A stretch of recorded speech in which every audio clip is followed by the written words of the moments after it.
Então, meus irmãos, nós vamos meditar hoje no livro de Juízes, capítulo 3, verso 7 até o verso 11.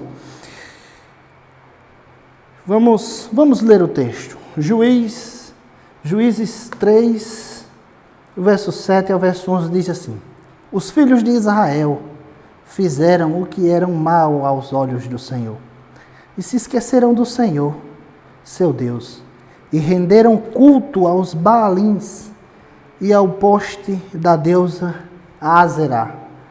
Então a ira do Senhor se acendeu contra Israel, e ele os entregou nas mãos de Cusã-Risataim, rei da Mesopotâmia. E os filhos de Israel serviram Cusã-Risataim durante 8 anos. Os filhos de Israel clamaram ao Senhor, e o Senhor lhes suscitou um libertador, que os libertou, Otiniel, filho de Kenaz, que era irmão de Calebe e mais novo do que ele. O Espírito do Senhor veio sobre ele, e ele se tornou juiz de Israel. Foi para a guerra, e o Senhor lhe entregou nas mãos Cusã-Risataim, rei da Mesopotâmia, contra o qual ele prevaleceu. Então a terra ficou em paz durante 40 anos. Otiniel, filho de Kenaz, morreu. Meus irmãos, essa é a primeira vez na minha vida que eu prego nesse livro, no livro de Juízes. Eu nunca antes, na minha vida ministerial, preguei nesse livro. Mas em casa eu comecei a ler o livro de Juízes e comecei a meditar nesse texto, né? Na história dos juízes que Deus levantou na época de mais ou menos 1050 a.C. Né? O fato é, meus irmãos, que o contexto desse texto, ele é muito amplo, ele é longo. Tudo começa, meus irmãos, quando Deus chama Abraão. E Deus diz a Abraão que iria dar uma terra a Abraão, e iria dar muitos filhos a Abraão. E de Abraão, Deus iria fazer uma grande nação, a nação de Israel. Fato é que de Abraão veio Isaac, que de Isaac veio Jacó, que de Jacó veio José, e que de Jacó veio as 12 tribos de Israel. E, como nós sabemos, José foi vendido pelos seus irmãos para o Egito. O povo de Deus passa 430 anos sob escravidão no Egito. O povo de Deus, lá no Egito, clama ao Senhor, e o Senhor levanta Moisés. Moisés liberta o povo de Deus, atravessa o Mar Vermelho, destrói ali todos os egípcios, e eles passam 40 anos no deserto, por causa da rebeldia deles, que era para ser 4 dias, tornou-se 40 anos. Esse é o contexto desse texto. Moisés faleceu, logo em seguida veio Josué. Josué conquista a terra prometida, aquela terra que Deus tinha prometido a Abraão. Depois de mais de 400 anos, quase 500, Josué entra e conquista a terra de Canaã. Mas o fato é, meus irmãos, que Deus deu uma ordem para Israel. Deus deu uma ordem para Moisés. Deus deu uma ordem para Josué. Deus deu uma ordem para o seu povo. A ordem era simples e era objetiva. Quando vocês entrarem em Canaã, vocês expulsem todos os povos, todas as nações que estiverem lá. Deus disse isso para Israel porque aquelas pessoas, aquelas nações, aqueles povos, tinham outros deuses e tinham costumes que despertavam a ira de Deus. Por exemplo, na terra de Canaã tinha pessoas que queimavam os seus próprios filhos para adorar o deus Moloque. Então Deus mandou expulsar essas nações. E aqui no livro de Juízes, meus irmãos, quando Israel vai entrando, à medida que Israel vai entrando em Canaã, muitas tribos de Israel não expulsaram muitos dos povos que estavam lá. Eles deixaram os povos lá. Então eles não obedeceram a Deus. Logo depois que eles entraram em Canaã e deixaram muitos dos povos lá, Deus envia um anjo com uma mensagem que está aqui, no capítulo 2, a partir do verso 1. O anjo do Senhor foi a Gilgal, a Boquim, e disse: eu tirei vocês do Egito e os trouxe à terra sob juramento, que havia prometido aos seus pais. Eu disse: nunca invalidarei a minha aliança com vocês. Quanto a vocês, não façam nenhuma aliança com os moradores dessa terra. Pelo contrário, derrubem os seus altares. No entanto, vocês não obedeceram a minha voz. O que é isso que vocês fizeram? Por isso também eu disse: não expulsarei esses povos da presença de vocês. Pelo contrário, eles serão adversário de vocês e o Deus deles será uma armadilha para vocês. Veja que por eles não obedecerem a Deus, Deus disse: esses povos que vocês não expulsaram, como eu mandei, eles vão guerrear contra vocês. E os deuses deles vão ser uma armadilha, vão ser uma tentação para vocês. Então Israel conquista ali a terra, mas ele conquista de certa forma desobedecendo a Deus. E aqui nós entramos no livro que é chamado o livro das apostasias. Aqui há pelo menos 7 relatos desses. Então nós entramos, meus irmãos, no texto. E o versículo 7 e o versículo 8, nós vamos ler o 7, diz assim: os filhos de Israel fizeram o que era mal aos olhos do Senhor, e se esqueceram do Senhor, seu Deus, e renderam culto aos Baalins e ao poste da deusa Ázera. Então aqui, meus irmãos, eu quero falar 3 coisas bem simples do que esse versículo fala. A primeira coisa, irmãos, que esse versículo fala é que o povo de Israel se esqueceu do Senhor. Se esqueceu do seu Deus. O povo de Israel se esqueceu do Deus que enviou as 10 pragas para o Egito. O povo de Israel se esqueceu do Deus que abriu o Mar Vermelho. O povo de Israel se esqueceu do Deus que preservou as vestes deles durante a caminhada no deserto. O povo de Israel se esqueceu do Deus que mandou marchar diante de Jericó, está lá no livro de Josué, e Deus derrubou as muralhas. O fato é que o povo de Israel se esqueceu do seu Deus. Se esquecer aqui, irmãos, não é como se eu fosse passar alguma feira no mercado e esquecesse de botar um arroz, um feijão, um açúcar. Não é assim. É num sentido espiritual. Eles sabiam quem Deus era, e eles sabiam o que Deus queria, mas aquilo estava só na cabeça deles, não estava no coração. Eles sabiam quem Deus era, eles sabiam o que Deus queria, mas o coração deles já não agia conforme aquilo que eles sabiam. Então eles se esqueceram no sentido de obedecer. Fato é que se esquecer que existe Deus, só se for uma amnésia daquelas, eu não sei nem dizer que grau. Né? Então eles esqueceram nesse sentido, eles esqueceram do Senhor. A primeira coisa que eles fizeram foi se esqueceram do Senhor. Olha o que esse texto diz. A segunda coisa que eles fizeram aqui está logo no princípio. Os filhos de Israel fizeram o que era mal aos olhos do Senhor. A primeira coisa foi se esquecer. Depois que eles se esqueceram, era óbvio, era só questão de tempo. Eles iam fazer o que era mal aos olhos do Senhor. Como ele já não levava mais em conta o que Deus falava, como ele já não levava mais em conta os mandamentos de Deus, como eles já não levavam mais em conta quem Deus era e o que ele queria, era só questão de tempo eles praticarem aquilo que desagradavam a Deus. O fato é, meus irmãos, que eles fizeram o que era mal ao Senhor adorando os Balaíns. Aqui provavelmente é o deus Baal, o deus da fertilidade. E eles também adoraram a deusa chamada Ázera. Meus irmãos, quando nós lemos o livro de Êxodo e quando nós lemos o livro de Deuteronômio, nós podemos perceber que o primeiro mandamento que Deus deu aos filhos de Israel foi: não terás outros deuses diante de ti. nem adorará imagens.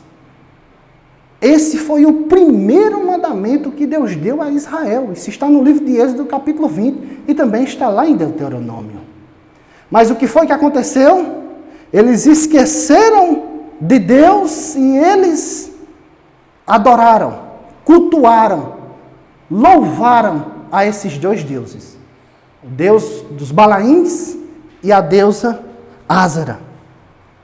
Meus irmãos, aqui quando os habitantes de Israel fazem isso, nós entramos na terceira coisa que esses dois versículos nos ensinam.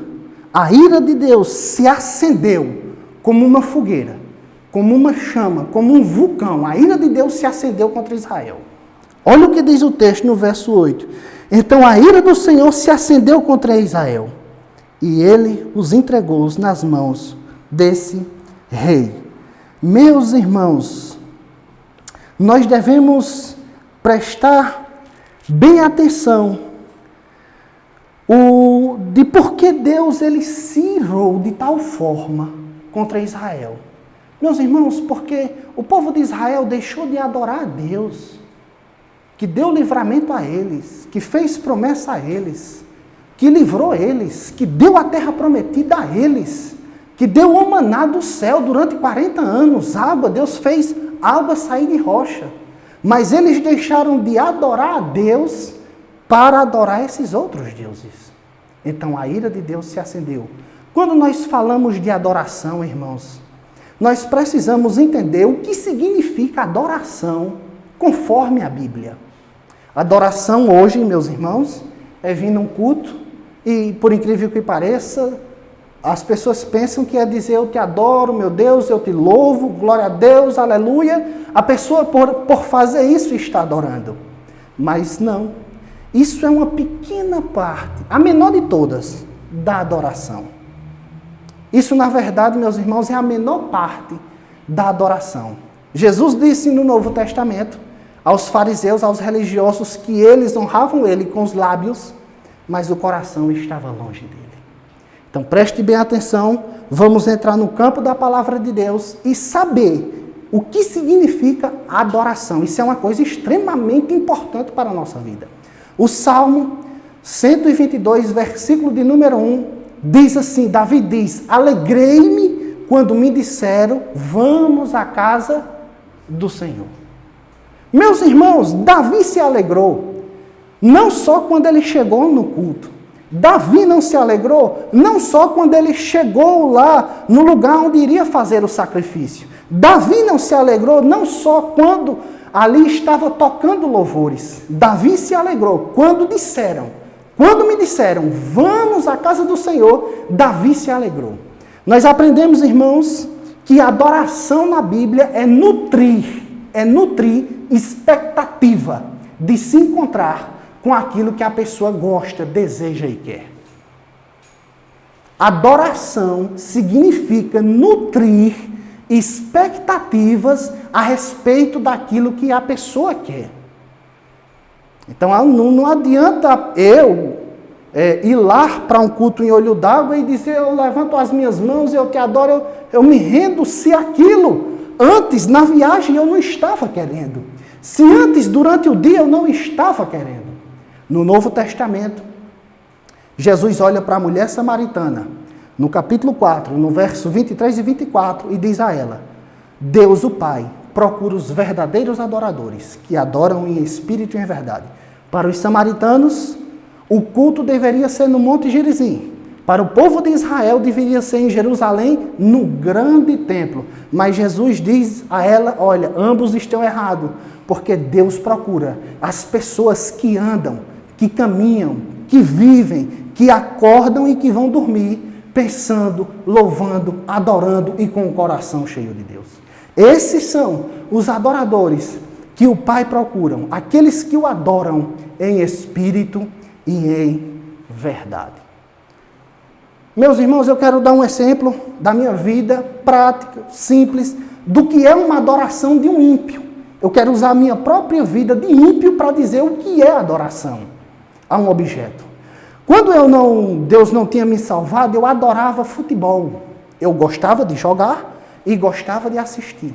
Então, antes de jogar no domingo, por exemplo, na sexta-feira eu já começava a me preparar. Ia dormir mais cedo, sabia onde eu ia jogar, contra quem eu ia jogar, procurava se ia ter muita gente, se ia ter pouca gente, eu procurava saber como eram as coisas, porque aquilo ali estava me controlando. Eu me preparava, eu conversava com os meus amigos, como é que nós vamos fazer lá no campo, como é que nós vamos fazer lá na quadra. Então eu estava adorando, eu estava nutrindo expectativas para chegar aquele grande momento no estádio. O segundo exemplo que eu quero dar é que quando tinha jogo do time que eu torcia, né, hoje eu sou só um simpatizante e bem de longe, eu olhava a escalação, se tinha um jogador machucado, assistia o Globo Esporte, assistia o Esporte da Record, assistia o da Band, ia na internet, no G1 e ficava procurando, será que tem alguém machucado? Será que alguém foi expulso e não vai poder jogar no outro jogo? Isso é adoração. Você fica na expectativa de se encontrar com aquilo, de saber como é que vai ser. E eu estou falando de uma adoração a uma coisa que se tornou um Deus para mim. Nessa festa, nós passamos agora o período festivo da nossa cidade. Mas eu via que em muitas pessoas, um dia antes da festa 2, é arrumar cabelo, é arrumar a unha, é comprar uma roupa, é vestir uma roupa, é provar a roupa, é ver como tá, se vai chover, se não vai, convidou um amigo, comprou as coisas. Perceba a adoração, a nutrir a expectativa para aquele grande momento. Isso é adoração. Então, o que foi que aconteceu? Israel deixou de adorar a Deus, que libertou eles e fez todas as coisas para adorar os Baalis e Ázara. Por isso que aqui diz, o texto diz que a ira de Deus se acendeu, meu irmão, como um fogo consumidor. Deus ficou completamente irado. Sabe quando é que alguém adora, irmãos? Não é quando chega aqui, não. Alguém adora quando chega segunda-feira e a pessoa começa a contar, eita, ainda tem terça, tem quarta, tem quinta, tem sexta, tem sábado, isso para ter o culto. Meu Deus do céu, vai demorar. Tomara que domingo chegue logo. Dê 5 horas da tarde para a gente se arrumar e ir lá adorar a Deus. Quando a pessoa está assim, nessa expectativa, ali, naquele momento, quando ela está nutrindo, aquele momento de chegar às 5 horas da tarde, ela está adorando. É porque ela está nutrindo as expectativas dela para se encontrar com Deus, para ouvir a Deus, para ter comunhão com os irmãos. Isso é adoração. Isso é adoração. Se a pessoa passa a semana, não pensa, não imagina, não nutre expectativa, não tem vontades e não tem desejo, eu vou lhe dizer uma coisa, sinceramente falando, isso aqui é uma missa de corpo presente. Missa de 7º dia. O corpo está presente, mas a alma, mas o espírito, mas o interior, ele está lá no além, no limbo, num lugar onde nem existe. Então é isso. A verdadeira adoração é essa. Eles deixaram de adorar a Deus para adorar outros deuses. Por isso, a ira de Deus, meus irmãos, se acendeu contra eles. Muitas pessoas passam 50 anos congregando, mas nunca adorarão a Deus. Muitas pessoas vão passar a vida inteira, mas nunca adorarão a Deus de verdade, porque nunca foram tomadas por esse desejo, por essa vontade de estar com Deus. Um verdadeiro adorador, quando ele perde um culto, quando ele perde uma coisa assim, ele fica agoniado porque ele queria estar lá, adorando o seu Deus. Isso, meus irmãos, é a verdadeira adoração, que Israel deixou de adorar a Deus para adorar outros deuses. Então Israel se esqueceu de Deus, Israel fez mal, o que era mal diante dos olhos de Deus. Logo em seguida, meus irmãos, Deus se ira contra Israel e pune Israel, entregando Israel aos exércitos inimigos. E Israel passou 8 anos ali, sendo, meus irmãos, castigado, punido e disciplinado diante de Deus. O povo de Deus, ele foi disciplinado durante 8 anos. Foram 8 anos de escravidão diante do rei da Mesopotâmia. Meus irmãos, Hebreus, capítulo de número 12, verso 6 e verso 7, nos diz uma coisa extraordinária, que Deus disciplina ou Deus pune o filho a quem Ele ama. Deus pune, Deus disciplina o filho a quem Ele ama. Sabe por que é que Deus estava punindo Israel? Porque Deus amava Israel e não queria que Israel se desviasse. Foi por isso que Deus disciplinou Israel. Pare para prestar atenção numa coisa bem simples. Se a pessoa tem um filho e vê seu filho fazendo um monte de baderna e desordem e não faz absolutamente nada, as pessoas de fora irão olhar e dizer: isso é um pai relaxado e sem moral. E é mesmo. Agora imagine Deus vendo seus filhos desobedecerem, pecando e fazer desordem. Será que Ele não vai fazer absolutamente nada? É claro que vai. A mão de Deus vai disciplinar aquele filho e vai trazer ele de volta para os seus caminhos. Todas as pessoas que são filhas de Deus verdadeiramente serão disciplinadas e trazidas de volta para o Senhor. Porque João capítulo 1, verso 12 diz que nem todos são filhos, mas deu-lhes o poder de serem feitos filhos de Deus, todos aqueles que creram em Jesus, que não nasceram da vontade da carne nem do sangue. Então Deus disciplina os seus filhos e traz de volta. Jacó, meus irmãos, era filho de Deus, mas desobedeceu a Deus. Deus castigou ele severamente, mas Deus trouxe ele de volta para a sua presença e fez dele uma nova criatura e um novo homem, porque ele era filho de Deus. Triste do homem e triste da mulher, meus irmãos, que peca e nada acontece com ele ou com ela. Isso significa dizer que Deus já entregou essa pessoa às suas próprias paixões. Romanos, capítulo de número 21, a partir do verso de número 22, 23, 24 e daí por diante. Quando Deus entrega uma pessoa às suas próprias paixões, isso significa dizer que Deus vira as costas para ela e deixa ela fazer o que ela bem quiser. Esse é o pior castigo que Deus pode dar a um ser humano. É deixar ele à sua própria sorte. Mas quando Deus disciplina, quando Deus corrige, é porque Deus ama. É porque Deus quer que a pessoa, meus irmãos, volte aos caminhos do Senhor. Nós aprendemos aqui, irmãos, que nós não devemos pecar contra Deus somente por causa dos castigos. Não, nós não devemos pecar contra o nosso Deus porque Ele é bom, Ele é misericordioso, porque foi Ele que desceu, nasceu de uma virgem, viveu uma vida santa, debaixo da ira de Deus. Foi chicoteado, cuspido, esbofeteado, caluniado, teve uma coroa de espinhos cravada na sua cabeça.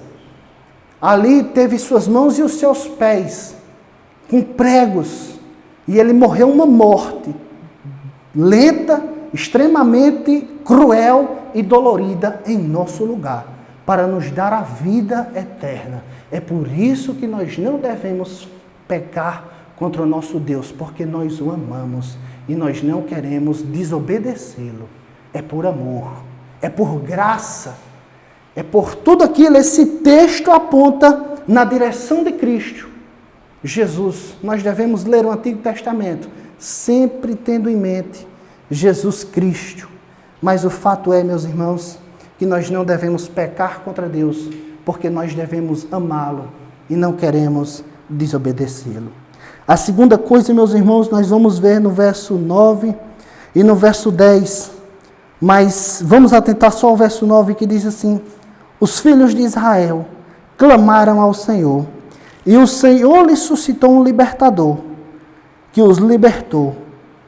Otiniel, filho de Kenaz, que era irmão de Calebe, e mais novo do que ele. A segunda coisa que nós aprendemos aqui, irmãos, é que Deus ouve a oração dos seus filhos quando eles clamam arrependidos e quebrantados.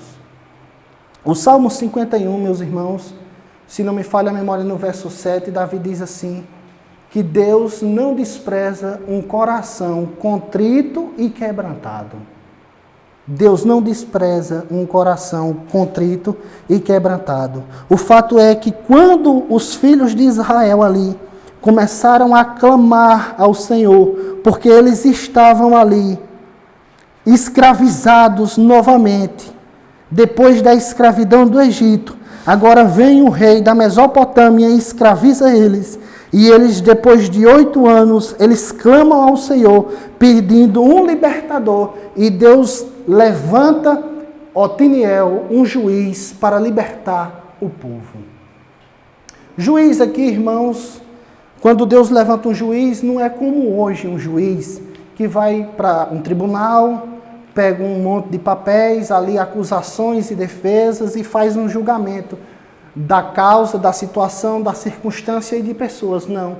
Um juiz aqui, meus irmãos, ele era como se fosse um general. Ele preparava um exército para guerrear e libertar o povo, que é justamente o que acontece. Otiniel era um general que foi levantado por Deus, cheio do Espírito Santo, preparado, que lutou contra o rei da Mesopotâmia. E o verso 10 diz que Deus entregou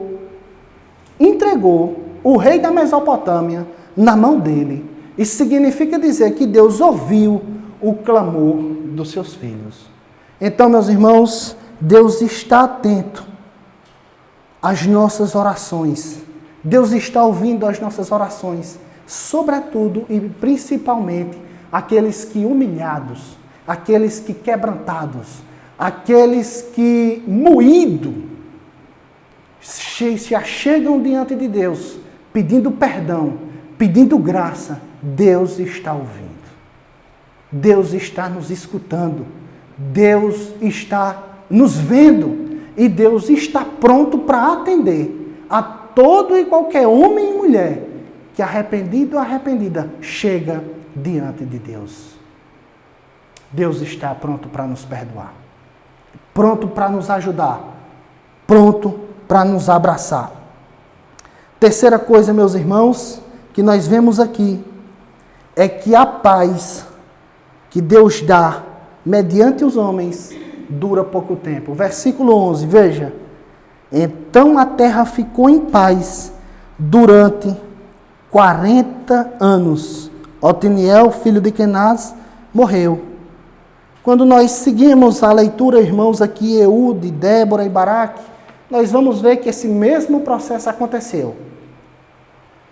Os filhos de Israel se desviaram, se esqueceram de Deus, fizeram o que era mal diante de Deus. Deus os puniu, eles oram, Deus levanta um juiz e o povo é libertado. Isso acontece 7 vezes nesse livro, pelo menos 7.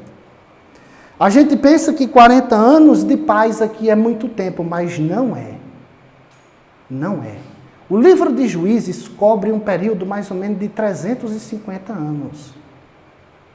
E aqui é paz durante 40 anos, meus irmãos. Eu quero que vocês leiam esse texto, tendo em mente o Novo Testamento, irmãos, em mente. João, capítulo 8, versículo de número 36, Jesus disse assim: se, pois, o Filho do Homem libertar, verdadeiramente sereis livres. No Antigo Testamento, Deus levantou Moisés para libertar o povo do Egito. Deus levantou Josué para conduzir o povo e conquistar Canaã. Deus levantou Otiniel, Sansão e tantos outros juízes para libertar Israel.